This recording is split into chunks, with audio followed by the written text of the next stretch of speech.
pa namaz të ndëruar vëllezër, mos u nisni me dal para Allahut Azza wa Jalla, nga se jeta është e shkurtër.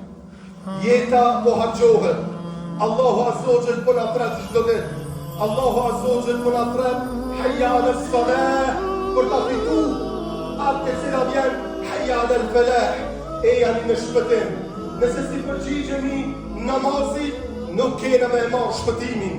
Nëse i përgjigjemi namazit, kena për të arrit shpëtimin e Allahut te bareke ve teala. Omer ibn Abdul Aziz, dhe ju e dini kush ka qenë Omer ibn Abdul Aziz.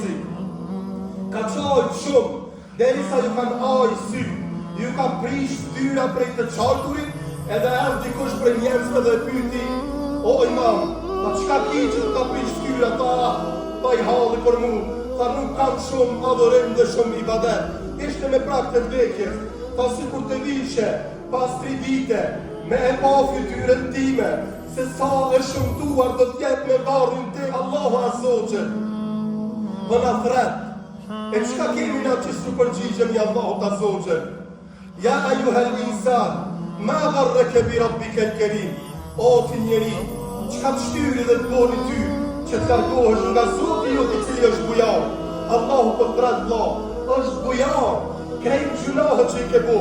Ka thonë pejgamberi alayhi salatu wassalam, e ky është hadith kutsi, është fjala e Allahut Azza wa Jalla, thot Allahu te bareke ve teala: o rob e mi, o bijt e Ademit, nëse gjunahet e juja e kanë arrit kupën e qiellit, nëse gjunahet e juja kanë mrit deri në qiell, kthejuni Allahut, sepse Allahu Azza wa Jalla ja fal wala ubali, dhe nuk mërzitet.